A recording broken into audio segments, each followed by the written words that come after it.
한 주간 또 잘 지내셨습니까? 예. 우리 한번 또 인사 한번 하시죠. 여러분 또 반갑습니다. 사랑합니다. 하나님이 기뻐하십니다. 인사 한번 하겠습니다.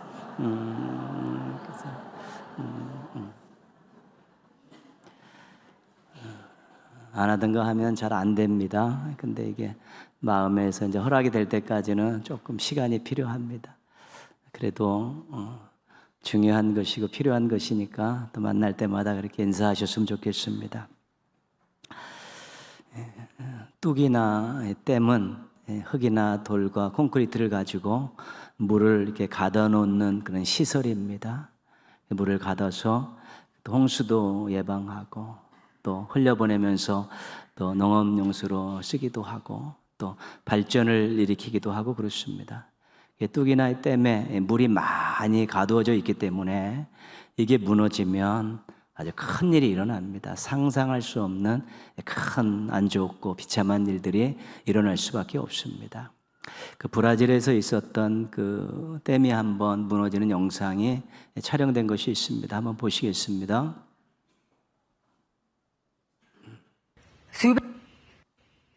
수백여 명의 사망자와 실종자를 낸 브라질 광산댐 붕괴 순간의 모습이 생생하게 카메라에 잡혔습니다.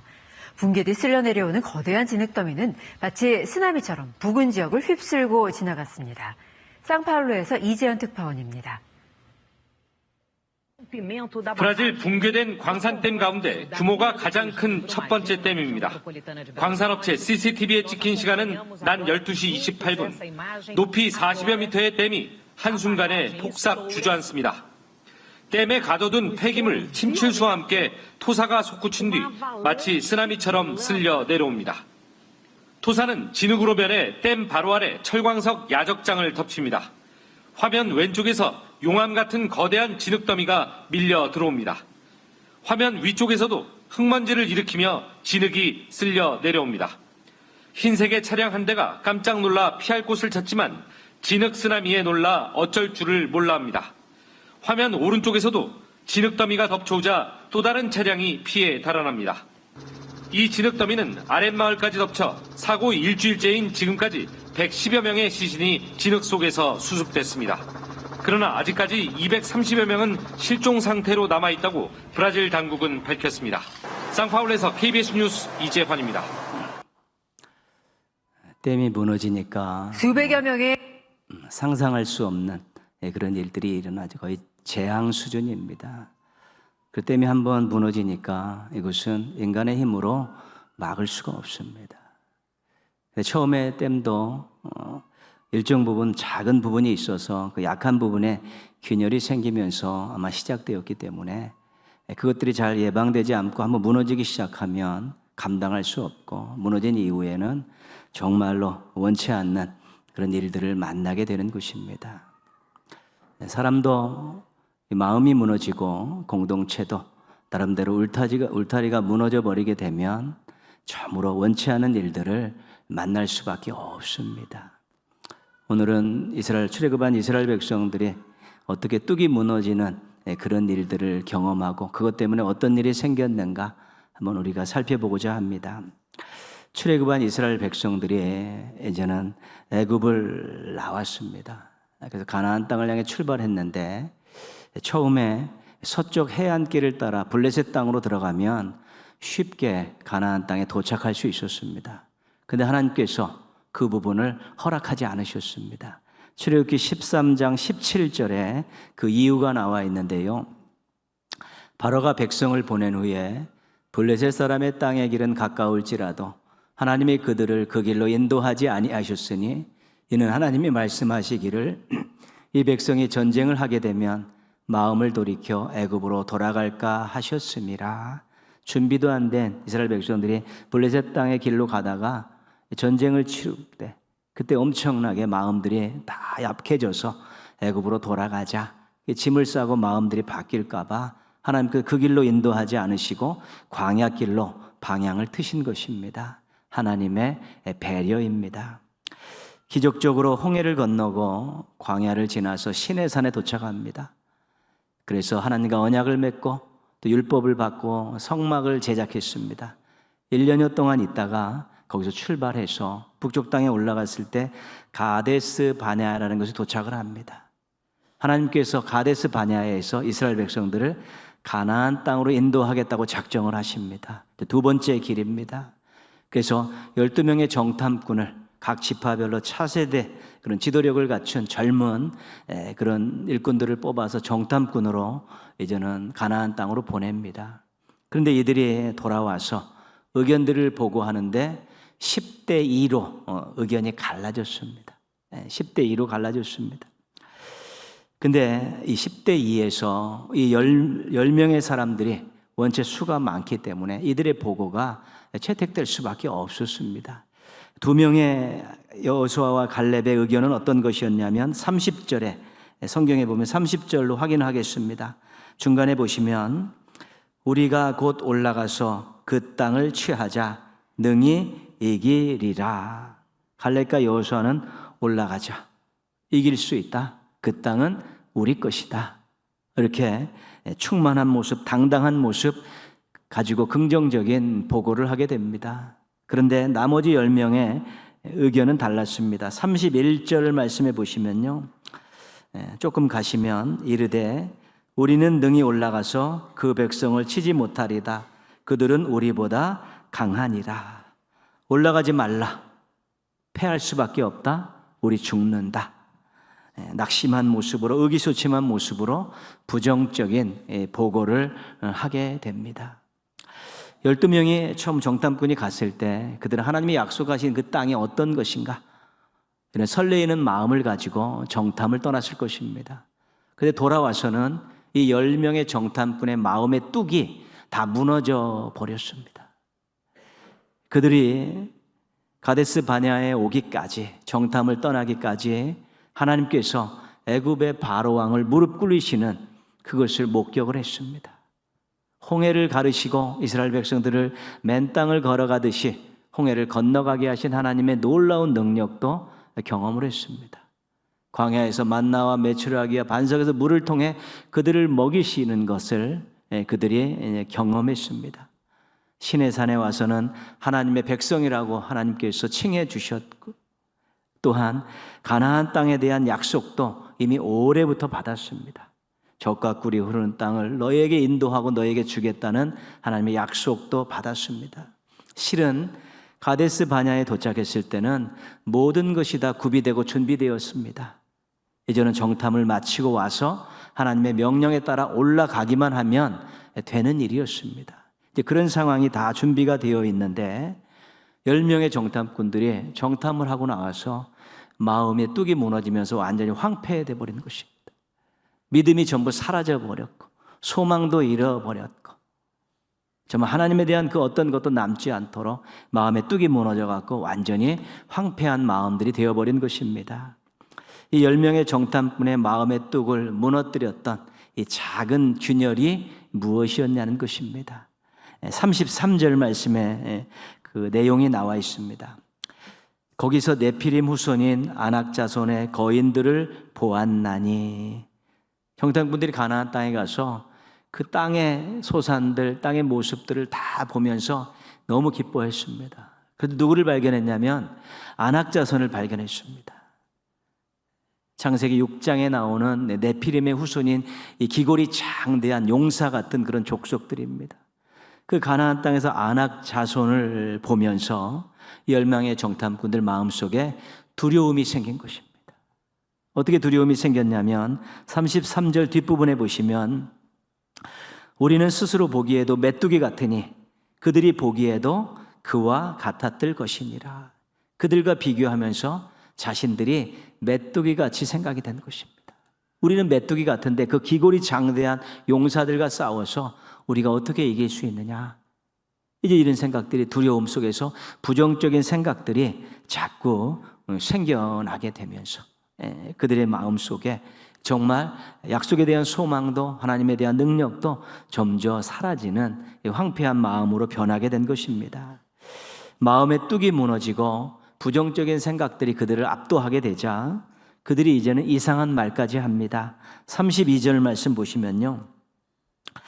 이스라엘 자손 앞에서 그 정탐한 땅을 악평하여 이르되 우리가 두루다니며 정탐한 땅은 그 거주민을 삼키는 땅이요. 이제는 하나님이 주신 젖과 꿀이 흐르는 땅이 죽음의 땅이라는 것입니다. 거기가 거주하다 보면 전부 죽을 수밖에 없다.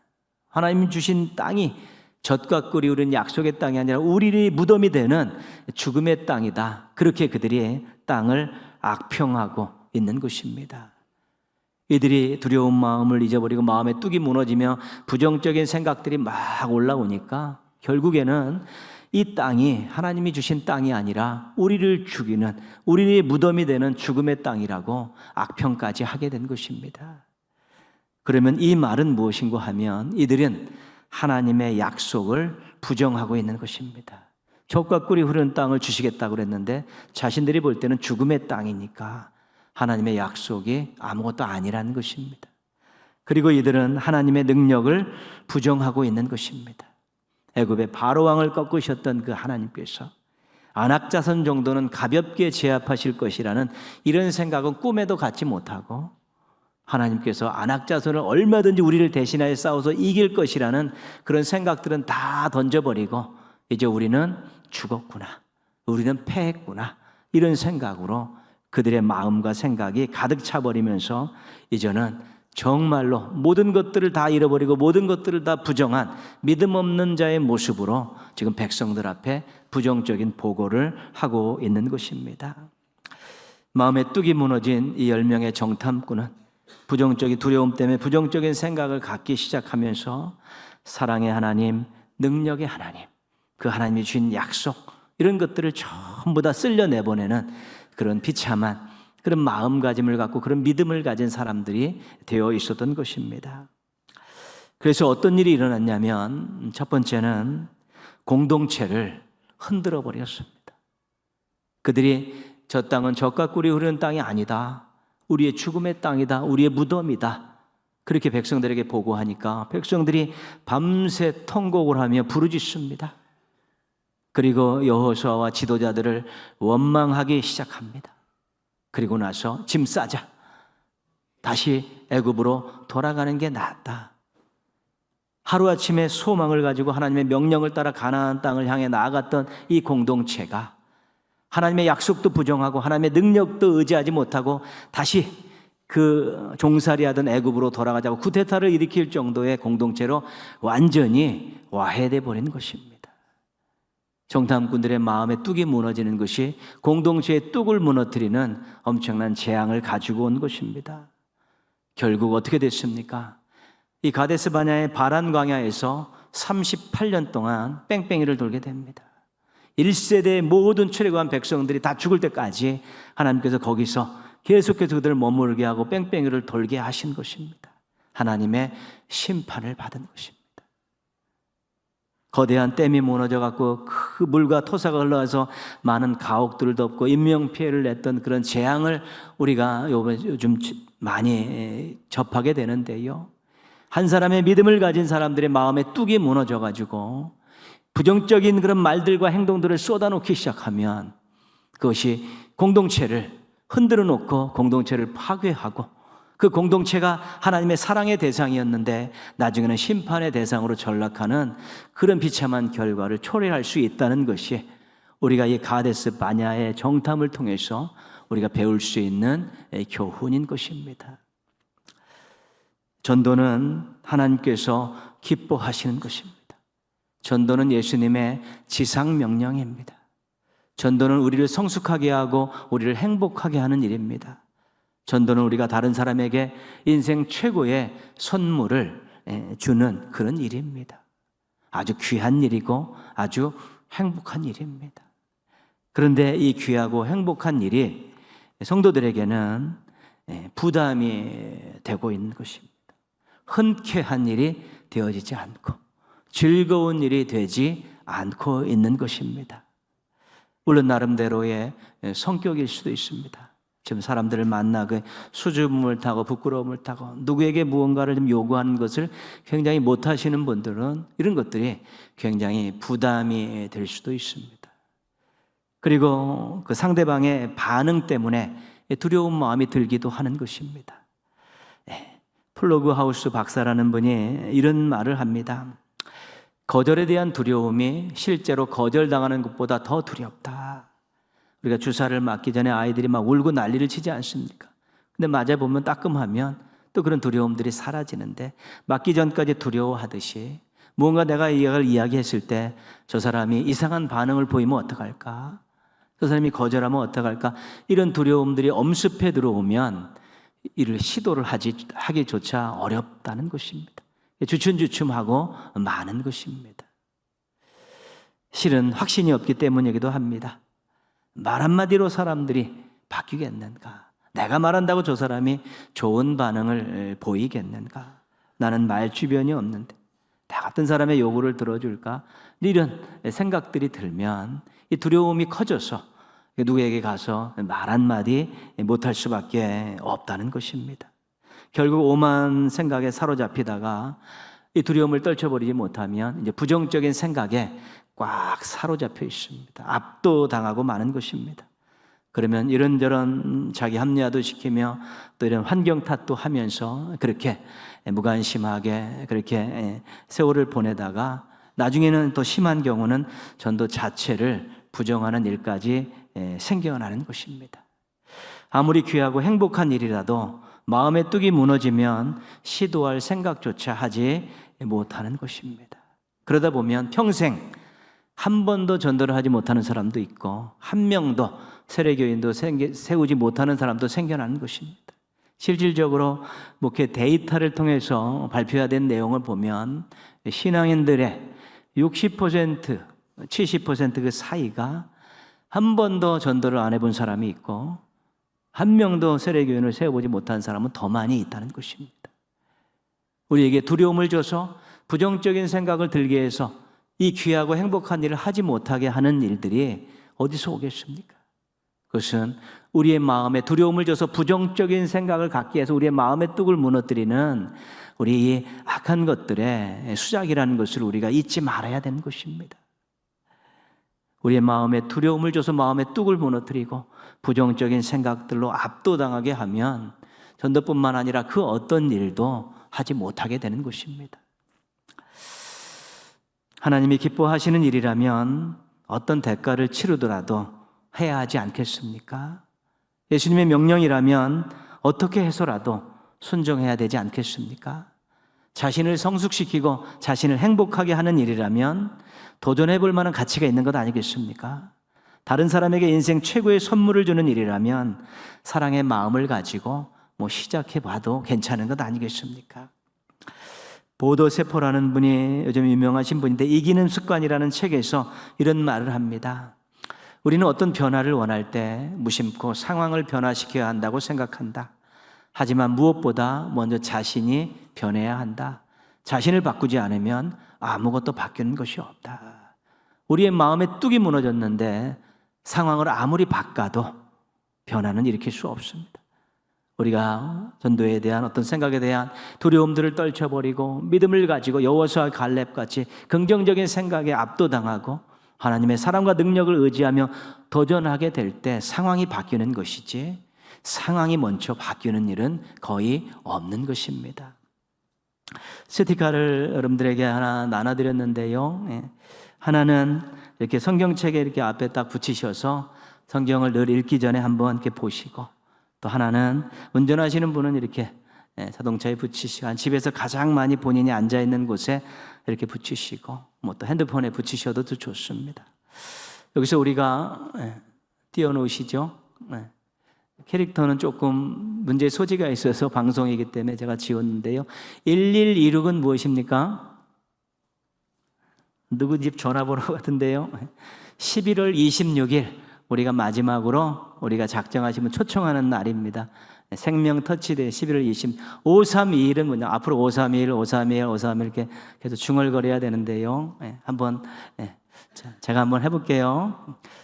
5명 작정하고 3명 초청하고 2명 등록시키고 1명 세례교인 세우자. 기억하십니까? 다시 5명 어떻게 하고요? 작정하고 3명 초청하고 2명 등록시키고 한 명 세례교인 세우자. 이제 앞으로 이거 자꾸 연습하고 그렇게 되뇌이십시오. 볼 때마다 하나님 저에게 믿지 않는 사람, 낙심한 사람 5명을 만나게 해주십시오.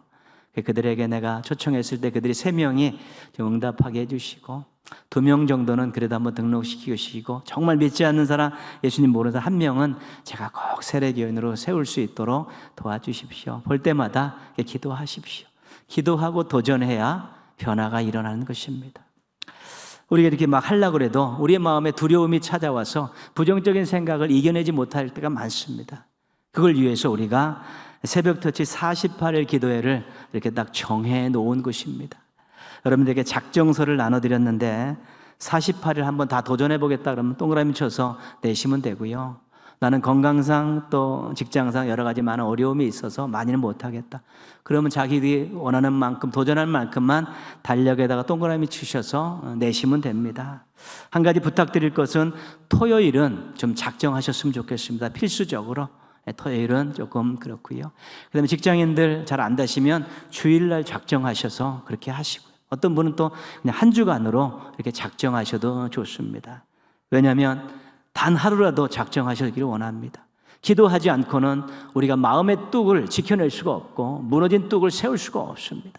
하나님의 사랑과 능력을 의지하고 기도하고 부르짖으면서 자신의 마음의 뚝이 아주 잘 서서 긍정적인 생각을 가지고 긍정적인 말과 긍정적인 행동을 할 수 있도록 기도하시고 자신이 작정한 예비교인을 위해서 또 가정과 자신을 위한 아주 중요한 기도 제목을 올려놓고 그때 함께 기도하시면 우리 하나님께서 우리에게 긍정적인 생각을 주시고 삶의 변화를 주시면서 행복하게 하는 놀라운 열매를 맺게 해 주실 것입니다. 그것도 절 힘드시면 예전에 여러분이 아침에 시간을 정하시고 저녁에 시간을 정하셔서 48일간을 한번 같이 우리 기도하는 그런 시간을 가질 수 있기를 바랍니다. 그것이 우리가 이 일을 잘 감당할 수 있는 일입니다. 여러 가지 많은 생각이 있으시겠지만 2주간 또 명절 세시면서 내가 며칠간 한번 작정하겠다고 하십시오. 작정이라는 것은 바쁘네, 피곤하네, 안 되네, 이것만 남네, 이게 작정이 아닙니다. 피곤하지만 한번 해볼까? 바쁘지만 시간 조정을 좀 해볼까? 그러면서 도전하는 의미로 적는 것이 그게 작정입니다. 그래야 변화가 있고 그래야 한 단계 성숙하는 것입니다. 한번 도전해 보셔서 같이 이 기도의 시간을 통해서 많은 복을 나누었으면 좋겠습니다. 아직까지 우리가 마음들이 말 정리가 안 됐는데 우리 찬양 한 곡 나오는데요. 한번 1절은 들으시고 2, 3, 4절은 한번 같이 부르면서 우리 마음을 한번 정리하도록 하겠습니다.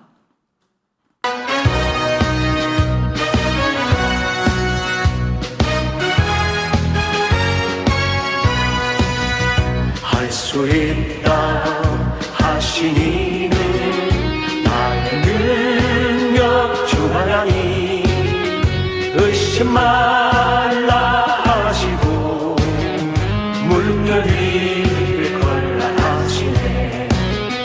할 수 있다 하신 주, 할 수 있다 하신 주, 믿음만이 능력이라 하시네. 믿음만이 능력이라 하시네. 아시는 분 한번 같이 할까요? 할 수 있다 하시니 나의 능력 주 하나님 나를 바라보시고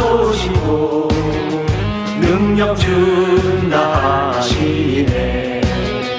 할 수 있다 하신 주, 할 수 있다 하신 주, 사랑만이 능력이라 하시네. 사랑만이 능력이라 하시네.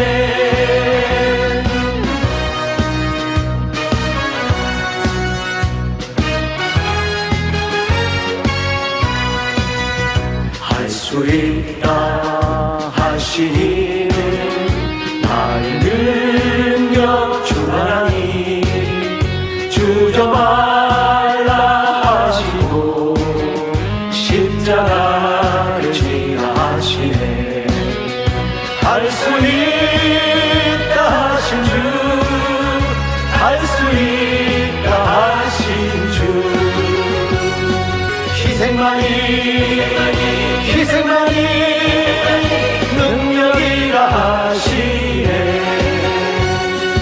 희생만이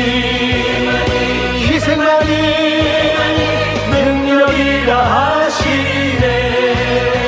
할 수 있다 하시니 나의 능력 주 하나님. 낙심 말라 하시고 기도하라 하시네. 할 수 있다 하신 주, 할 수 있다 하신 주. 기도만이 능력이라 하시네. 기도만이 능력이라 하시네. 능력이라 하시네. 한번 같이 기도하시겠습니다.